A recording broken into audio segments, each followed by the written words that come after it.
Well, welcome everyone, and tonight is almost 100% about Fiji. But just before we go there, I'd like to quickly take you to visit another tramway about whose existence I think everyone would be totally unaware. Now, we've all seen the movie Arsenic and Old Lace, but I've entitled my presentation Arsenic and the Old Fiji Cane Train Chase. Let's go to the arsenic first. As with everywhere else, Australia has people who like to grow cacti, and a cactus called a puntia, with the common name of prickly pear, grew very well in Australia. You didn't need to grow it as a pot plant, it did very well, thank you, in open soil. But things soon got out of hand, and by the 1920s it had reached plague proportions. Eventually, the problem was solved by biological control using an insect, the Cactoblastus. But before the Cactoblastus was employed, people were grasping at straws, and they decided to consult a learned gentleman. So they went to this guy. Didn't matter, he wasn't a plant physiologist, quite good enough that he was a learned gentleman. He told them to get it with arsenic, which was a pretty stupid thing to say, because although the arsenic would certainly kill the cactus, being an element, it was there to stay and would kill everything else that you tried to grow on the site. But he must know, so people mass-produced arsenic-based prickly pear poisons. How did they make these poisons? Well, the active ingredient was arsenic trioxide, and it was made by roasting iron arsenic sulfide in a labyrinth furnace. This is a picture of the remains of an arsenic labyrinth in Cornwall, somewhat better preserved than the ones we have in Queensland. There were 3 arsenic mines and furnaces of this kind located on the granite belt in Queensland. All 3 sites today are heavily contaminated and public access is absolutely denied.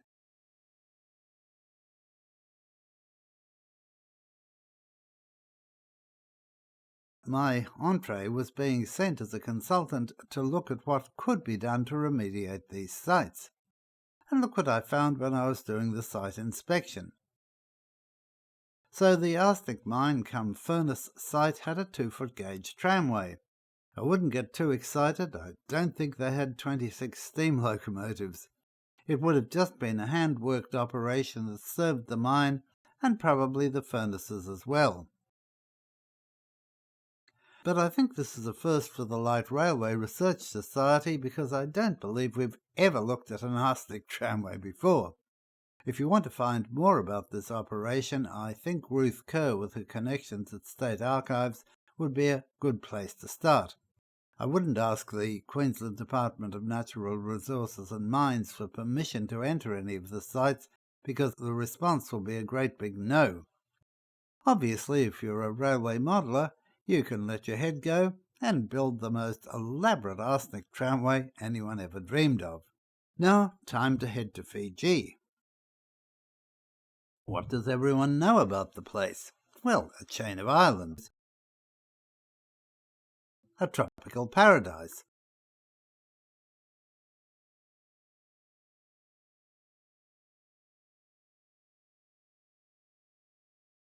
With a mountainous interior.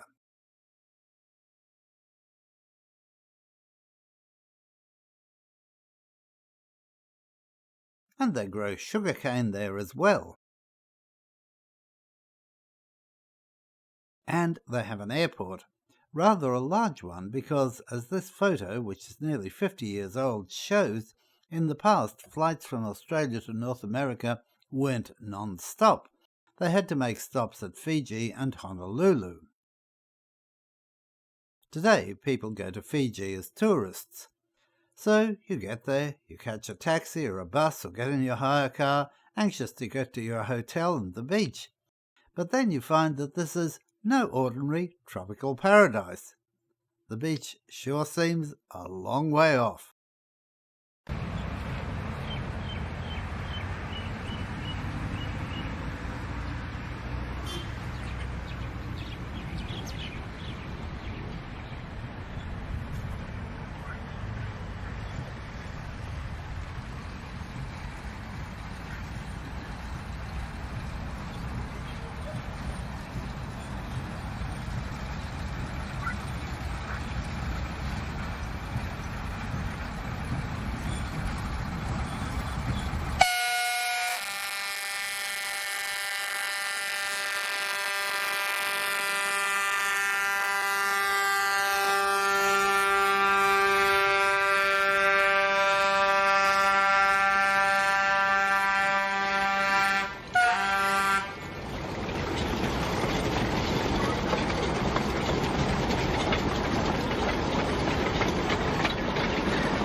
So let's have a look at the sugar growing areas of Fiji, past and present.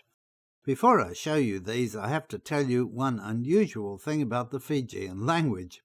Every language has words with letters that you don't pronounce. Well, Fijians just the opposite. They have words with letters which are not in the spelling, but which you do pronounce. They love adding N's and M's after vowels. For instance, the airport we've just seen is at a place which is spelled Nadi, but it's pronounced Nandi. Now, cane today is principally grown in two areas, the Lautoka Ba region on the main island Viti Levu, and also an area centred at Lambasa on Vanua Levu. Historically, cane has been grown in other areas of Fiji, although with one exception, it's hard to see any commercial activity in any of these areas starting up again.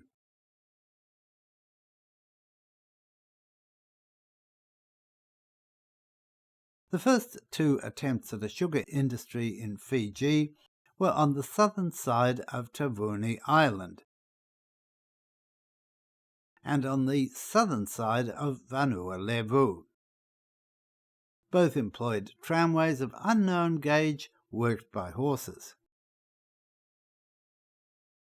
The first major attempt to establish a sugar industry came on Tavuni Island with the establishment of Homehurst Mill in 1883.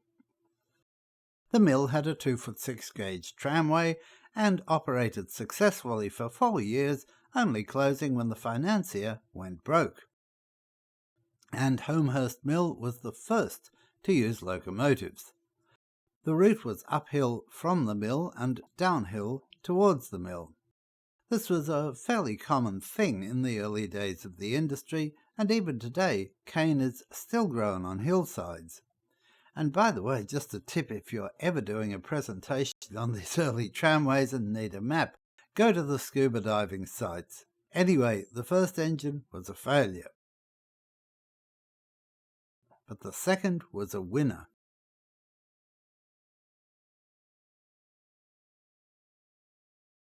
Here's a picture of cane trucks supplied to Homehurst Mill by Fowler. You'll see that they are braked and that the brakeman must have stood on this platform to help control the train on the descent towards the mill.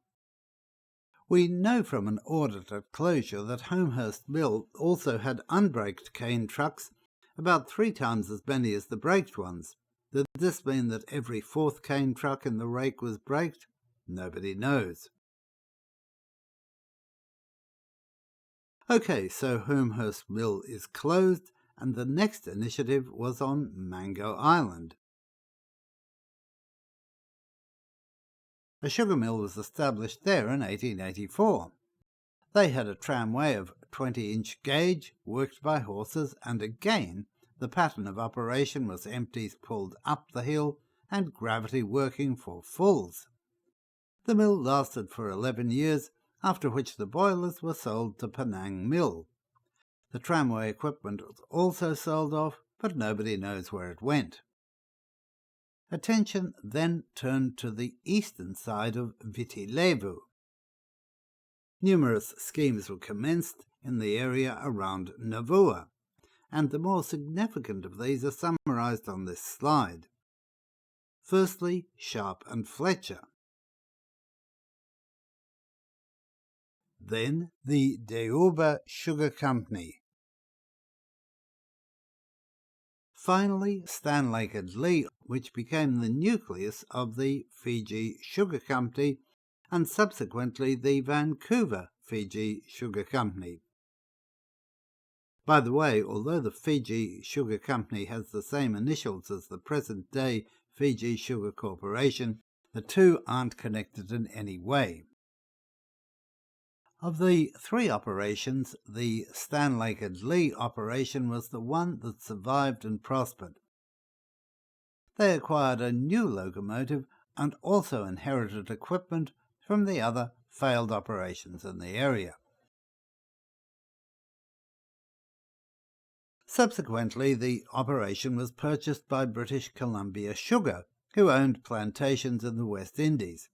I might mention that the owners of British Columbia Sugar were the Rogers family, and one of the present-day members, Martin Rogers, is a railway enthusiast with a keen interest in the tramways operated by his family's sugar mills.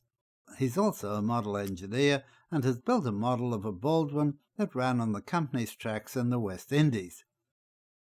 Species Sugar poured money into the Vancouver Fiji Sugar Company, but a cyclone eventually put paid to the operation, with the mill closing in 1922. Let's take a look at their locomotive fleet.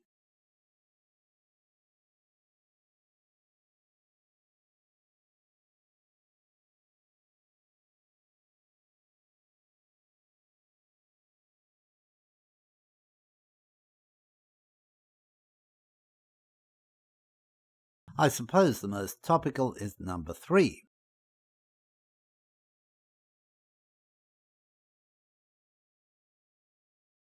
So much for Navua. Now let's have a look at Nassori.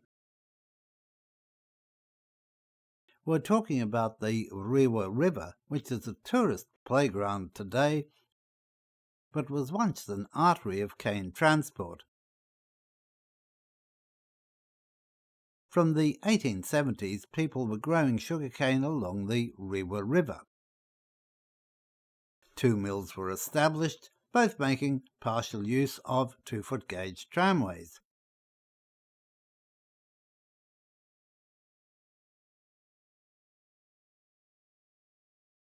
But it's the old East Coast story. Adverse weather events wiped out the other mill, leaving the CSR one as the only operating one.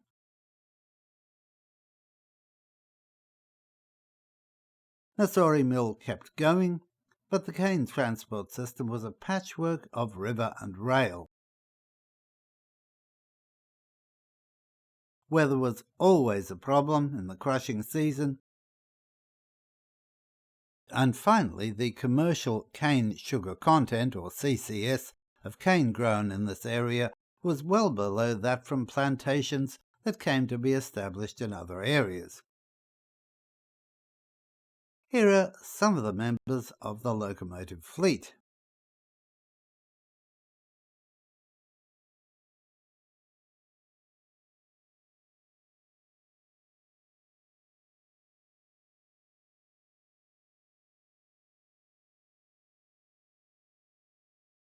The Nassori area was too wet to properly grow cane, and rain regularly interfered with harvesting at times of the maximum CCS. So Nassori Mill finally closed in 1959. Now attention turned to drier areas, and the pioneers were the Chambers brothers, who established a plantation in the northeast side of Viti Levu. Curiously, the associated mill was called Penang because one of them had once lived in Penang in Malaysia. The mill tramway was laid to 2-foot-6 gauge. On their death, the mill ownership passed to the Melbourne Trust Company, who expanded the operation. In the process, the tramway was converted to 2-foot gauge and locomotives ordered from Andrew Barclay in Scotland. It was only after CSR acquired the mill in 1926 that the standard CSR motive power, Fowler and Hudswell Clark, began to appear at the mill. Penang Mill was always an also-ran, and it was destroyed by a cyclone in 2016. There's been much talk about rebuilding, but nothing has happened as of August 2025. The latest promises from Fiji Sugar Corporation suggest that the new mill will include a refinery. Well, we'll see.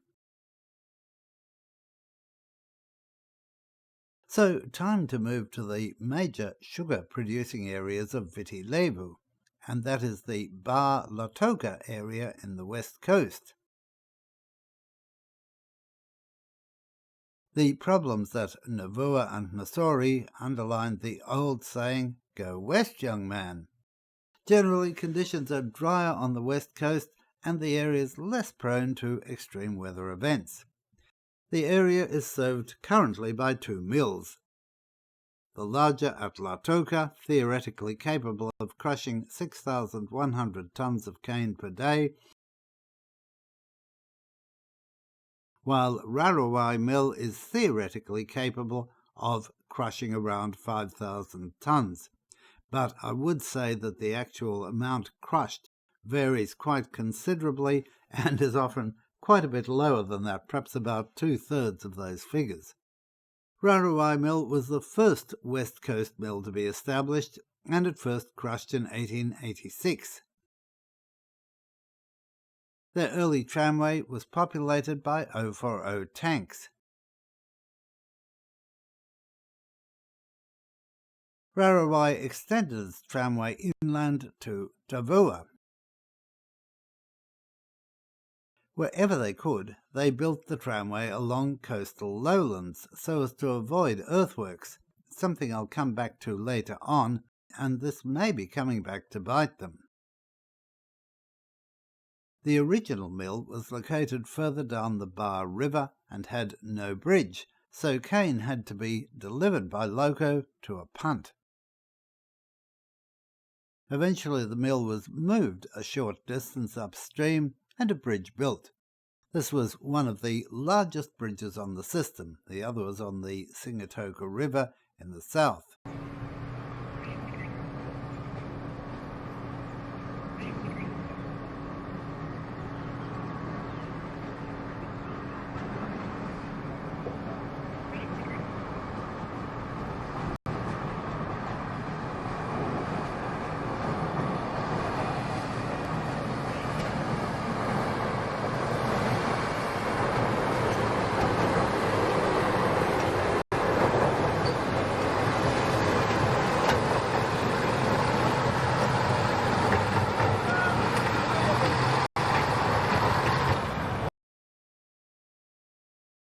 From the late 1890s, CSR had become interested in growing sugarcane on the flatlands around Nandi.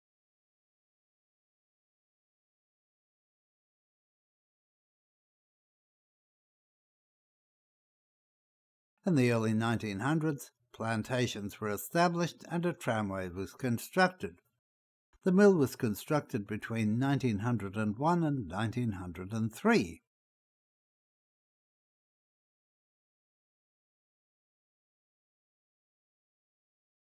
Motive power on the tramway was provided by John Fowler 060 tanks, the first of which arrived in 1903.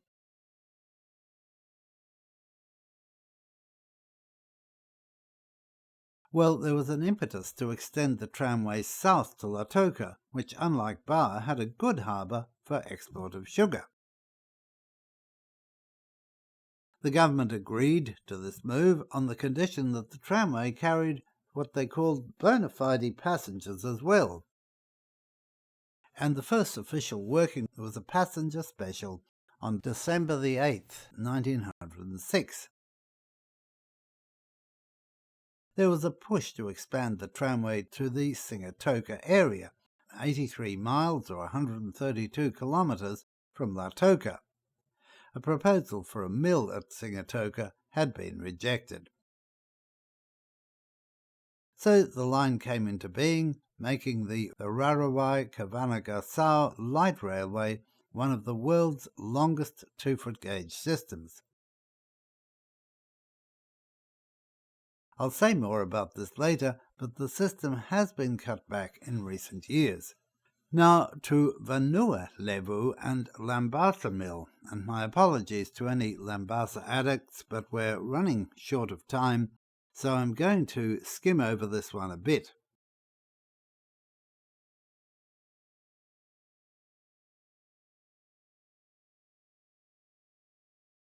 As we've already seen, there'd been several attempts to establish a sugar industry on the island, all on the wet side of the island. CSR obtained permission to have a go on the dry side of the island in 1890. Construction of the mill began in 1892 and the tramway in 1893. And the significant thing about Lambasa Mill's tramway then and now is that it involves considerable earthworks.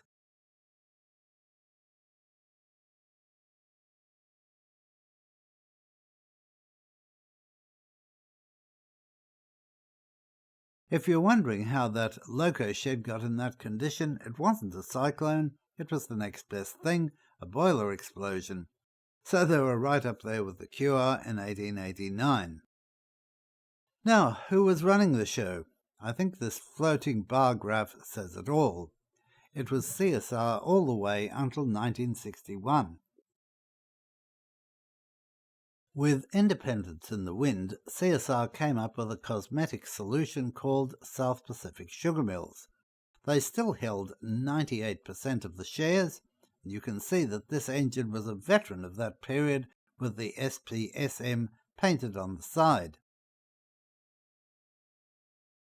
The arrangement was untenable, and after independence, the ownership of the mills was passed to a government corporation, the Fiji Sugar Corporation, or FSC, which maintains ownership to this day.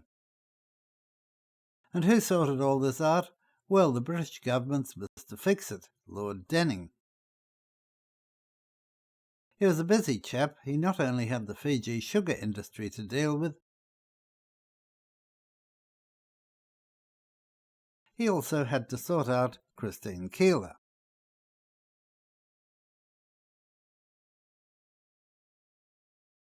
As to the motive power, it's the standard CSR story shown in this picture. Fowler, followed by Hudswell Clark.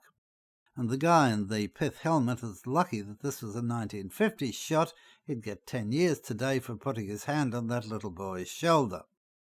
The next slide shows the purchase of Fowler locomotives over the years. It's quite clear that from 1907 the mills turned to 062 tanks and started looking even at internal combustion locomotives from the late 20s onwards. Fiji had to import all the coal that the steam engines burned, by the way.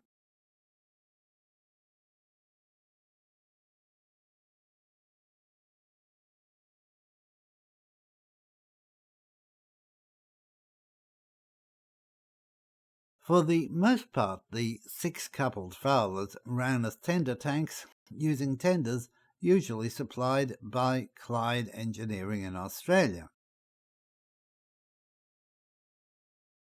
And here's the sort of thing that was left of the Rarawai Fowlers by the time I got there in May 1976.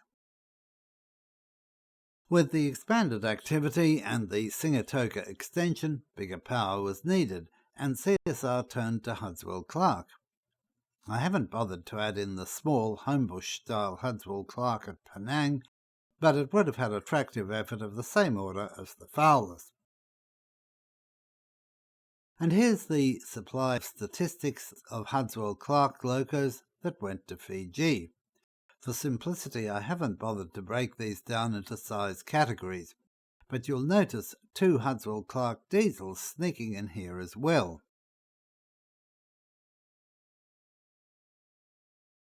Here's what remained at Lautoka in May 1976. Now I'll tell you an interesting story. Not long before I went to Fiji that year, I'd met a man named Keith Streeter. Some of you may know him. And for people who don't, he was a former boiler inspector with the South Australian Railways. He told me there was a quick screening method for the condition of a locomotive's boiler, and that was to take the bottom washout plugs out and feel around the opening, because 99 times out of 100, if there was any wastage, it was going to be around those plug holes. As it happened, the washout plugs were out of these engines, and I did Keith's little test. Number 11 came up as the winner, and which of these engines is running in the UK right now? Number 11. So those old guys knew what they were talking about.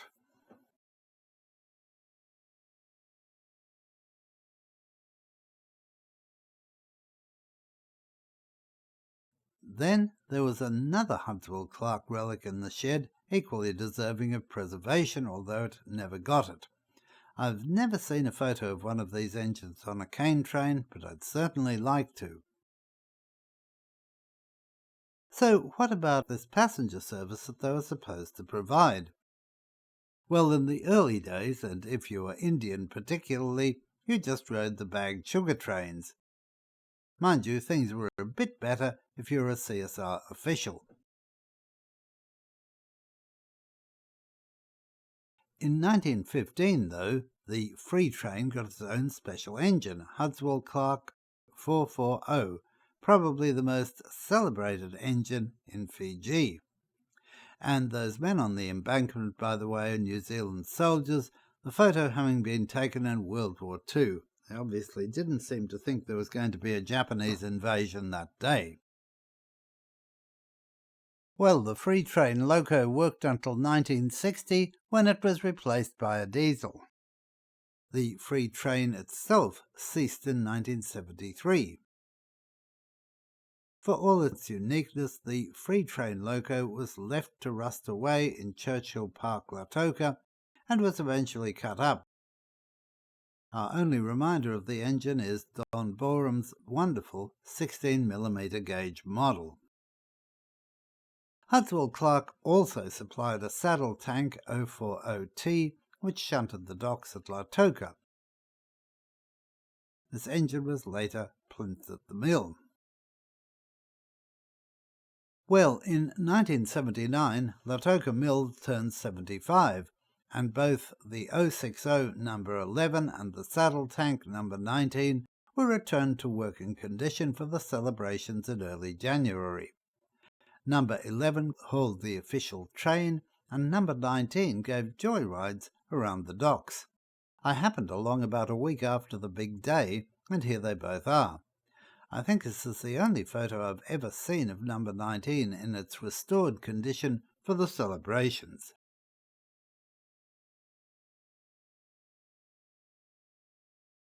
What happened next was weird. Number 11 was sent to a passenger operation on a closed part of the Sigatoka line. This was known as the Coral Coast Railway. But it didn't operate under its own steam power. Rather, it was powered by a diesel engine in the tender. Mercifully, the Stratford Barn Railway in the UK repatriated both number 11 and number 19, and they both run there again as proper steam engines. The Coral Coast Railway is still going, but it uses genuine diesels these days. And all this takes us to the diesel era at the mills in Fiji.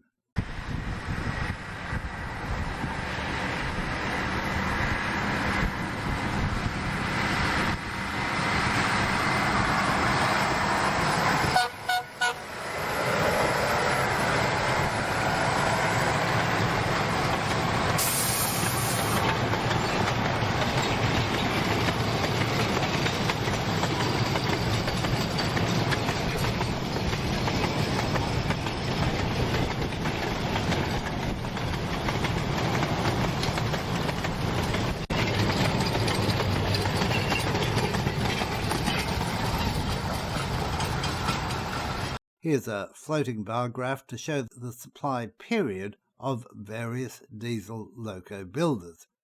Now, it's important to understand that the length of these bars represents the length of time over which the engines were supplied, and not the number of engines built. The number of engines built now appears in red at the end of each bar.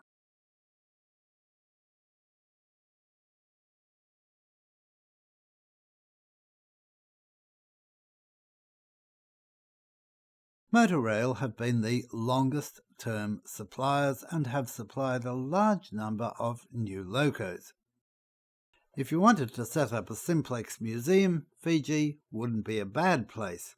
But if you wanted to set up a battered simplex museum, Fiji would be the best place. For all the engines they've supplied, you won't find any of them out in the fields. They're basically yard engines. And many types have been supplied, Here are just a few examples.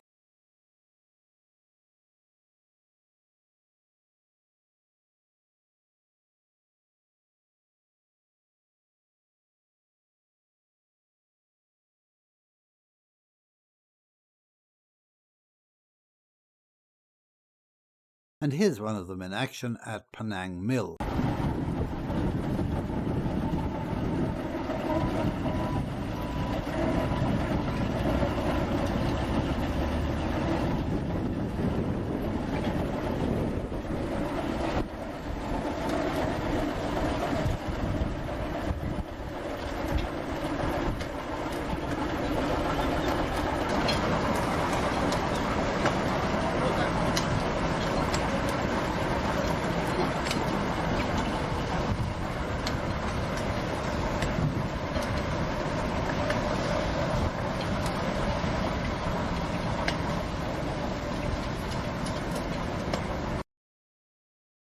In the mid-70s, they supplied a number of these U-class engines which are actually diesel hydraulics, and here's one of them virtually new.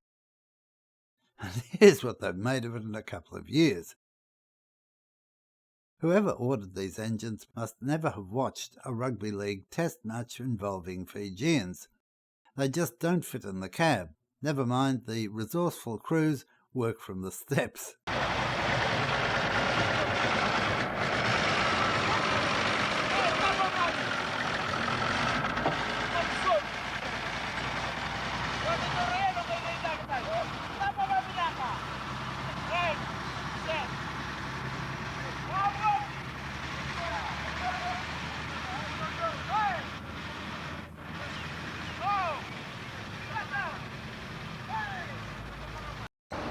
Well, time to move to the road engines, and Clyde certainly lead the field. Now, as David told us a few months ago, Clyde built two models of diesel hydraulic loco for the sugar industry, the DHI-71 and the HG3R. Both types are represented in Fiji, and if you want a quick field guide to identifying them, the DHI-71 has 3 panels on the side of the engine compartment, and the HG3R has 5 doors. There are also some differences in the cabs, but beware, as we'll see in a moment. Here's a little clip of a DHI-71 slowing down to do a pickup.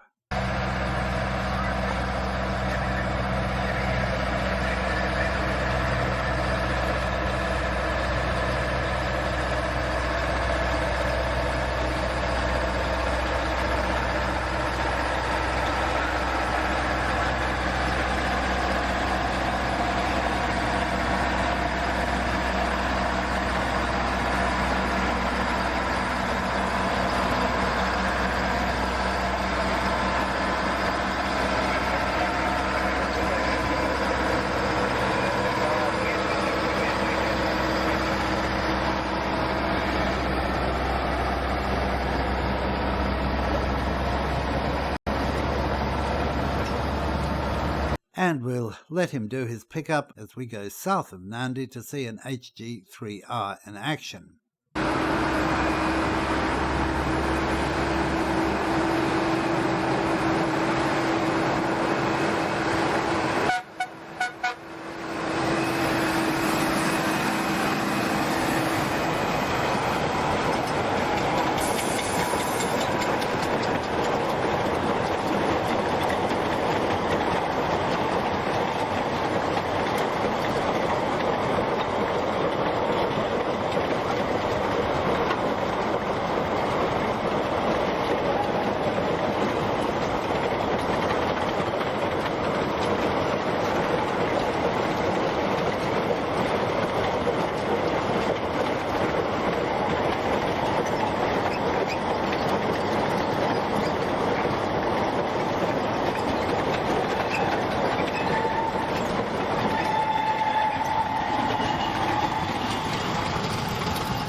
Well, Mr. Ian Baldwin spread his influence to Fiji, firstly with a series of rod locos.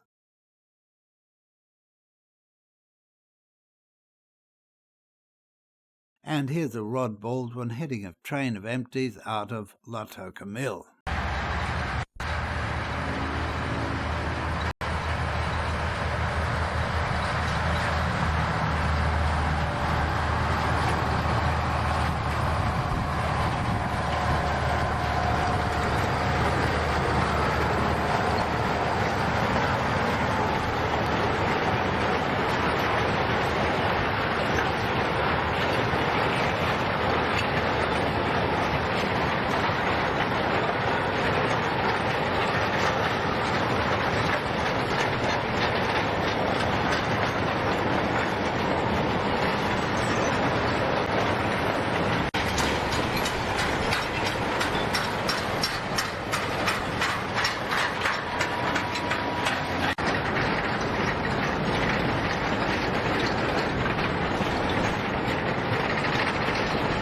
And he also supplied his ultimate shoebox to Penang Mill.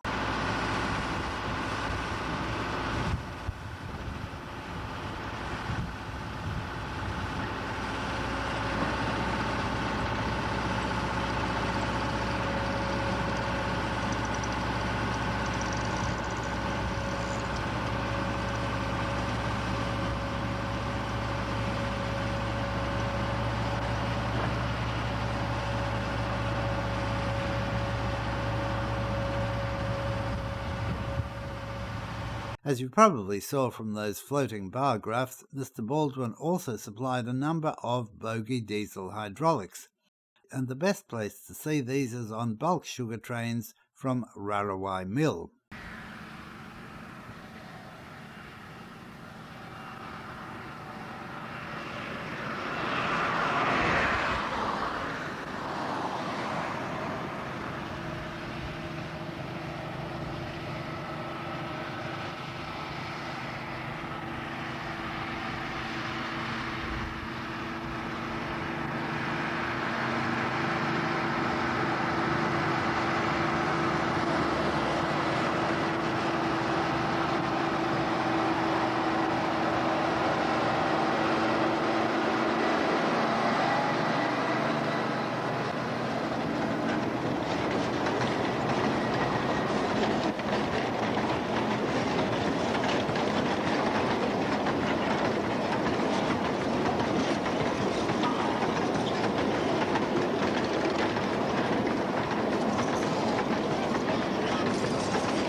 We haven't time to talk about all the rolling stock tonight, but you might have seen a couple of types of bulk sugar wagons in that train, along with the molasses wagons at the end. Hunslet, well, strangely CSR didn't avail itself of any surplus World War I locos. Fiji waited to near the end of Hunslet's production, and Hunslet supplied a number of diesel hydraulic locomotives with a cardan shaft drive.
Baguli Drury also supplied engines to Fiji, this one to Lautoka.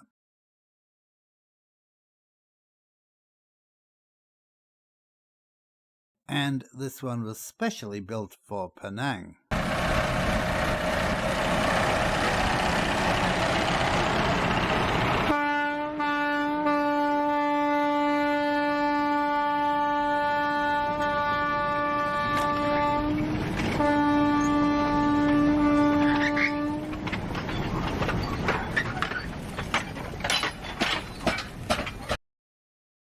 All this brings us to the miscellaneous category. Since about 1980 or a bit before, the Fiji Sugar Corporation has been in search of motive power. They've acquired second-hand locos, particularly Clydes that have been rendered surplus from the Queensland sugar industry, rebuilt locos either at Lautoka, which is quite a good machine shop, or else contracted the work out to places such as A&G Price in New Zealand, On Track in Sydney, and so on. One new builder to appear in the roster through these acquisitions has been Fritz Schürtler of Diepholz in Germany. They manufactured locomotives until 1993 under the trade name of Diemer. Here's a clip of a four-wheel Diemer operating at Penang Mill.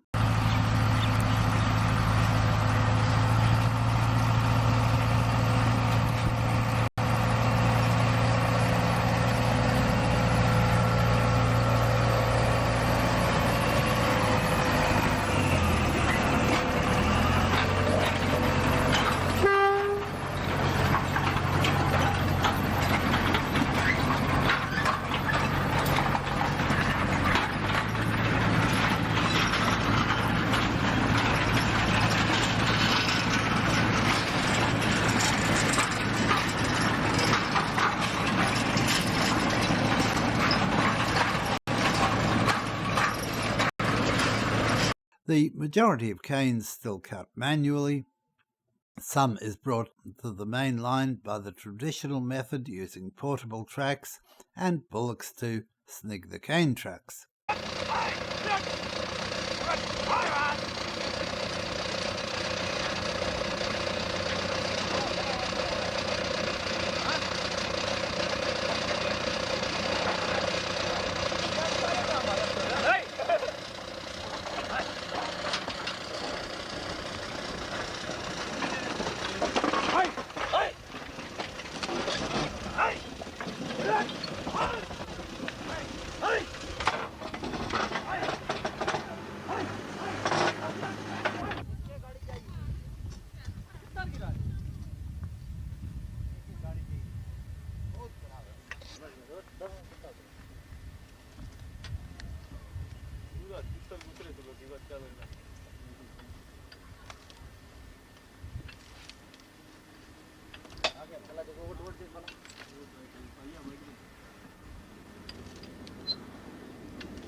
नहीं भी आज रे गिरे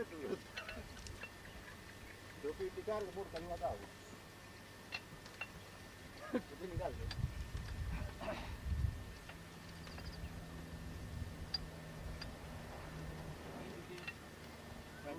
पैर निकाल देंगे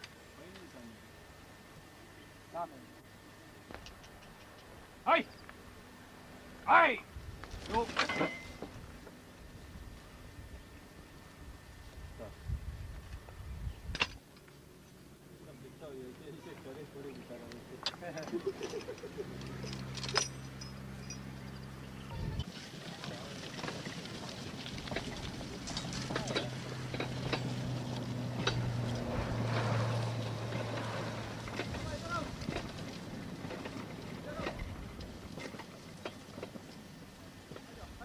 It's more common, though, today to see haul-outs being used.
Finally, mechanical harvesting is used in some areas. I'll say a bit more about this later, but they also use haul-outs to load the train onto the tram line.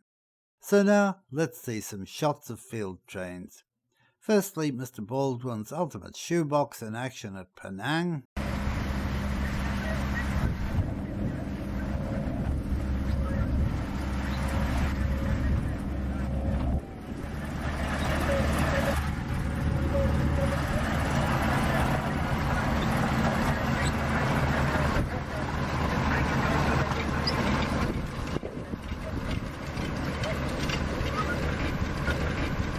And now to Rarawai.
and then Lautoka.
To end, I'd like to do a segment on updating everything to the present. These photos you see have been taken over a period of about 30-odd years, so it's quite reasonable to expect that if you go there today you won't see all this. The section from Batiri to Sigatoka was closed in 2009 because of decreased cane production in that area. What cane there is trucked, but not to Batiri, but all the way to Lautoka. I think this slide says it all. If you run a carbon footprint calculator, these are the results you get.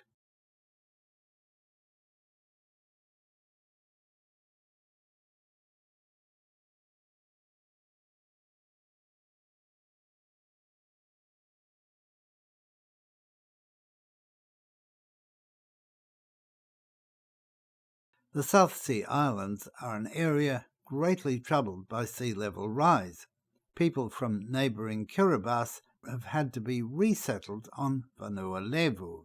Sea level rises don't just affect normal high tides, they also are a factor in storm surges, tsunamis and other abnormal phenomena.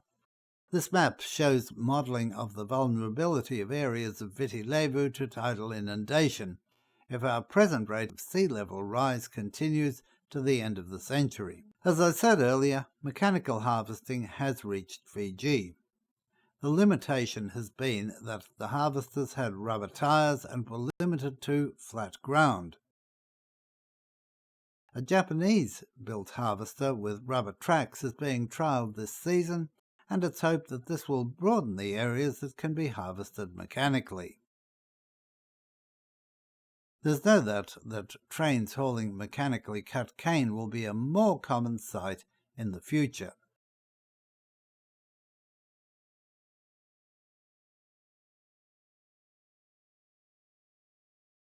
As to the mills, their machinery is somewhat antiquated and they are not reaching their target crushers.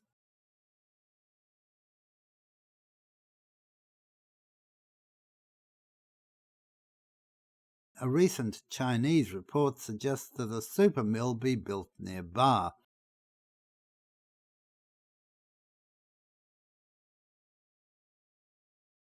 This would see the closure of existing mills and obviate the need for rebuilding Penang. Now, these plans should include, I hope, an updated tramway system.